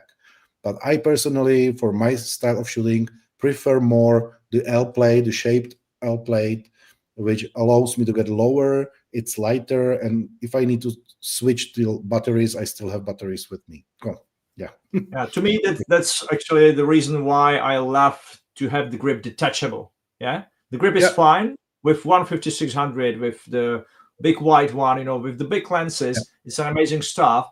But to have an option to take it off, and make the camera as small as possible, I think it's to me at least personally much better than having it all in one built in. Not being able to detach it. Anyhow, more questions. Sorry. I have Peter. one notice for the grip. I don't have much experiences with other brands, but I remember that the older cameras of Canon, they have a special adapter with a grip, so you were unable to just take it off and photograph. You have to take it off, place battery back, close the doors, and then you can photograph. I don't know how other brands have made the solution of this, but what I like on the grip on OM system, you simply take it off and you can photograph because one battery is still inside and you don't need to remove it before you attach the grip. So just one advantage. Okay, another question. What camera bag? Well, actually, this is the one we have answered. Sorry. I'm just going through some comments. Just a comment from Sylvain. Beautiful pictures, Peter. Obviously, they are. Tim already has 50-200. Tim, okay. Great choice, I think. A super plan. Okay. Congratulations. Yeah, Anthony, what are the improvements that you want to see of the next flagship camera over the current flagship model in the future? So, Peter, don't tell us all your wish list, okay? We'll be here another 5 hours because I know your wish list. Tell us just 2 or 3 major points that you would like to improve. I don't know what they are developing. I really don't have. I swear I don't have a single information. What I really want to have is the camera with the CF Express. What's the name of the cards? CF Express. Faster cards, basically. Faster cards. They are 10 times faster than now my cards are in the camera. And if I imagine what can happen if you 10 times fasten your camera, what can be possible if now I can photograph 120 pictures per second and I can photograph it for 2 seconds in the speed. What can happen if I have 10 times faster cards? I expect that, for example, macro capabilities or feature of the camera. I mean, what's the name? Focus stacking. So you have to wait for a couple of seconds, let's say 2 or 3 seconds. I expect if we have a 10 times faster card, you can photograph this focus stacking immediately. The same is high resolution pictures. Now you have to wait until the pictures are merged together and make high resolution. I think with high speed cards and not much bigger resolution, I'm not a big fan of big resolution of small sensor. I would keep it 24 megapixels if there should be some increase. I'm okay with this, but I would prefer the smaller resolution and faster card, because together it's unbeatable on market. It's very hard to make it with 50 megapixel sensor. You have very fast cards, but at the end, you get the same fast or slower fast as we have for now. So if the files would be 24 megapixels, one slot for fast card, I can imagine you can get amazing features, which maybe I'm not able to memorize or create by myself, but I see the wide opportunity window with a really fast card. So this is one of my major request, wish, or how to make it properly for next generation camera. Nice. Peter, one more question from Linda. Which wide angle does Peter use? I mean, we have seen it was the A25, wasn't it? Oh yeah, it's complicated because I use 3 or 4 wide angle lenses. 1, 2, 3, and I have one more Laowa as well, 7.5. You know, for my wide angle photography, I use wide angle photography especially for animals which approach me a lot, so which allow me to approach. So I have a lot of pictures with 8-25. This is my very favorite lens. It's a very nice range, 8-25, 16-50. It's very nice. But the lens is for in aperture. So for night photography, I prefer some faster. So that's the reason why I have 9mm from Panasonic, which is 1.7. It's not zoom, so I lose the zoom capability, but it also have very nice sharp edges. So it's good for night photography as well as wide angle photography. I also like extremes, so I have this Laowa 6mm aperture 2, which I also use for night photos, and also time to time unexpected situation happens, like I show you with the tapir. So I'm really happy I have this tiny lens in my backpack, and I have another fourth wide angle lens, which is 7.5 for very special kind of pictures. If I want to merge 2 different pictures in a single exposure.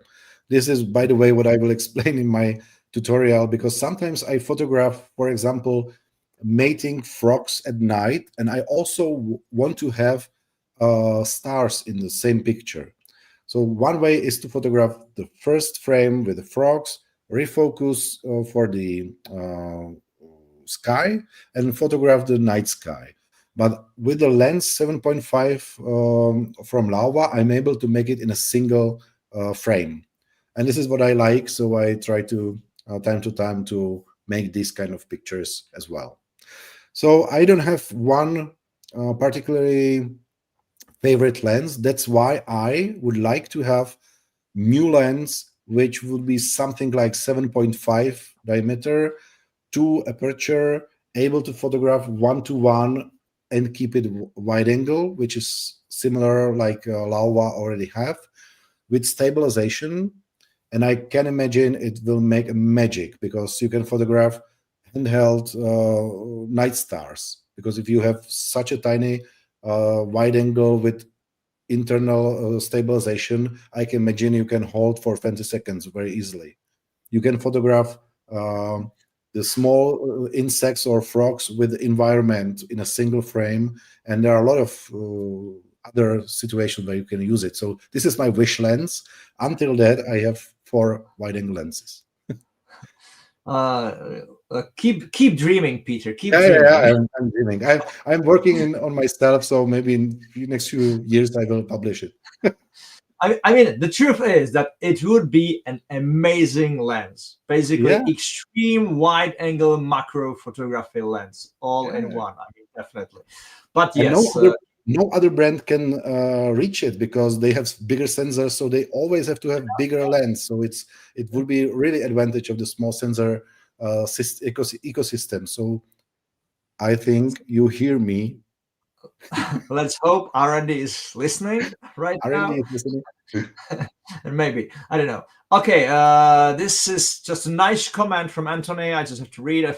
I feel a real benefit of Micro Four Thread standard is when traveling on aircraft. It allows you to pack majority of all your kit, which you can bring on as carry-on. Basically, yes, you are absolutely right, Anthony.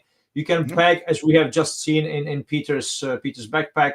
you can pack just about everything that you need wherever you travel to, whether it's Australia, Pantanal, the end of the world, basically. Everything that you need is in one bag. Yeah, and you And can by the take way, it. I have two camera bodies, 7 lenses, reach from 6 mm to 1000, and it's Yeah, 7.5 kilograms. So it's yeah. really easy to pack for the trips. Actually, 2000 millimeter, because if you combine Oh yeah, 1000 yeah, big wide lens with the MC20, you've got 2000 yeah. millimeter. You can shoot amazing pictures of a moon, for example. But yeah, I'm Mhm. just kidding. Anyhow, Daniel. Oh, great, Daniel. 50 to 200 coming today. Perfect. Good for you. Good for you. Let's see. Okay, this is a question from Jay.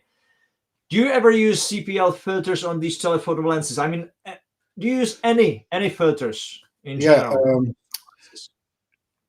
I have a very old story where the filter ruins my pictures for one day photograph. It was with a Nikon with 300 mm lens in the past, 2007, Hmm. and I attach a wrong UV filter, just a cover to make it safe.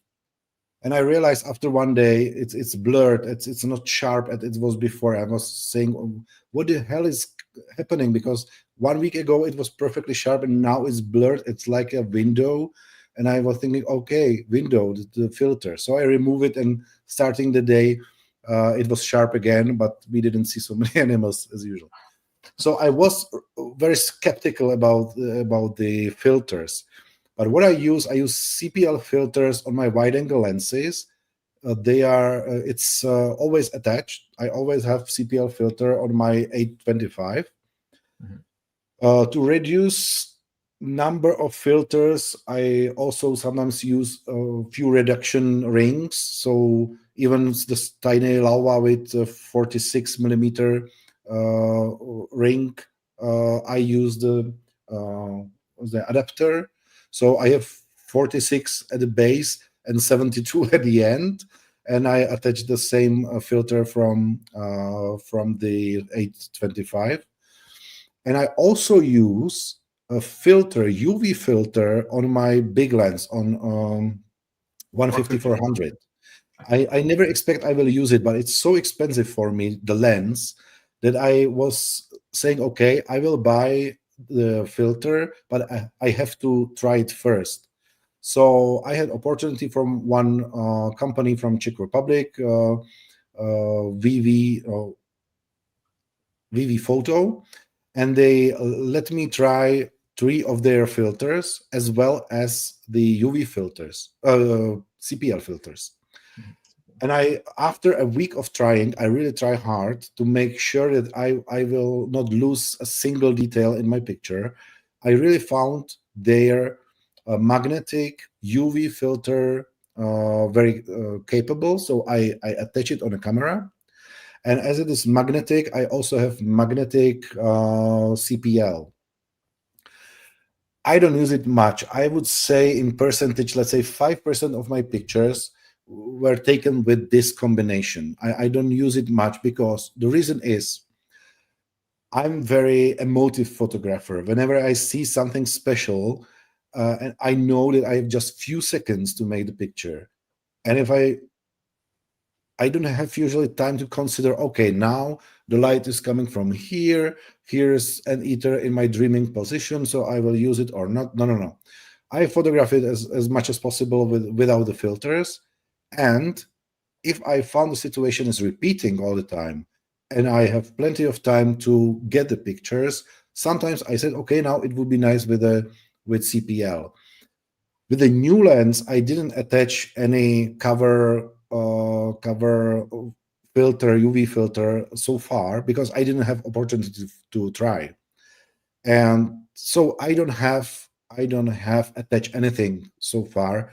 I Mhm. expect if I have opportunity, I will try again the filters, choose the one as a cover, and again it will be magnetic to use UV CPL in case I need it. But again, I'm so emotive that it's very hard for me to change the filters. Like if I would be landscape photographer, I can imagine I have some filters attached on my lenses, but as a wildlife photographer, I know it's almost every time question of split second.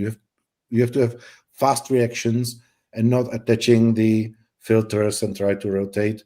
But for wide angle, I use it a lot. For wide angle, I have always attached, and again, when I feel it's not good, so I remove it. So this is opposite what my telephoto lenses are made. Perfect. Peter, thank you so much. We have just reached 2 hours. 2 hours again. I try Very to make it interesting. short of it. Okay, yeah. Anyhow, let's end this up with the last question, and the question will be: ¿Hablas español un poquito? Yo hablo, pero un poquito, un poquito. Okay, so basically, I've already answered in writing that you don't speak Spanish, neither Portuguese. So basically, you are using local guides who speak English, right? Is that correct? No, it depends. Yes, in Pantanal, I use a local person. Somewhere I don't use guides for the whole trip. For example, in Costa Rica, I use the guide for just certain places. So I use local guides time to time. Sometimes in Pantanal it's very handy. In Costa Rica it's different story, so I sometimes use it, sometimes not. But they usually speak English, so we communicate this way. But for my birds in flight tutorial, I'm speaking Portuguese, French, Polish, German, English, because I use for this particular tutorial AI translator, which I found to be very interesting because the locals or native speakers confirms that it's very nice. It's not perfect, but it's easier for them than follow subtitles or hear my basic English, as you can hear right now.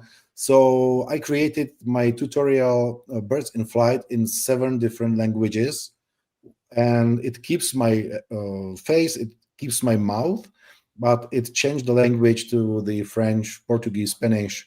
So I would like to have something which I can switch and speak more fluently for these discussions. But at least we can discuss like this. It's good as well. That's really nice. Let me just ask you one question. Have you made one in Japanese? Not yet, but arigato. Arigato gozaimasu. Okay, Peter, thank you so much. Thank all of you who are still with us. Yeah, I can thank you. imagine. I can imagine that some of you have already left and you are saving it for later.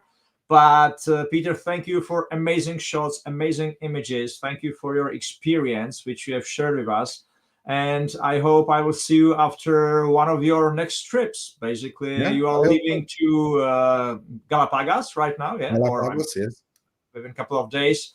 So maybe even a couple of months, once you return from another trip, we can have another, let's say, live stream showing your amazing images. Yeah, Thank you my so much. pleasure. Thank you And for your thank you time, all for of your you. patience. Thank you. Thanks all of you. And again, as I said at the very beginning, the 50-200 obviously is an amazing lens. You have heard from Peter, you have seen many of his pictures, but make sure it is your lens. It's fitting your needs. So basically, if you have a chance to test it on some of the workshops, if you have a friend who already has it, if you can just go to your local photo store, photo dealer, and have a chance to touch and try it for first time, or maybe for a couple of minutes at least, then this is the best solution how to actually make your final decision. Because in Czech we have this saying, don't buy the rabbit in a sack, which means that you are buying something that you cannot see actually. And this goes with every single thing, especially in photography equipment. Go, try, and I'm 100% sure that you will fall in love with this lens. Absolutely. Absolutely, I Peter, can thank you. confirm. Try it by yourself. This is very important. Try it by yourself and consider if it's for you. But be aware that you will love it. You will. Thank you so much and have a nice day. Bye-bye. Bye-bye.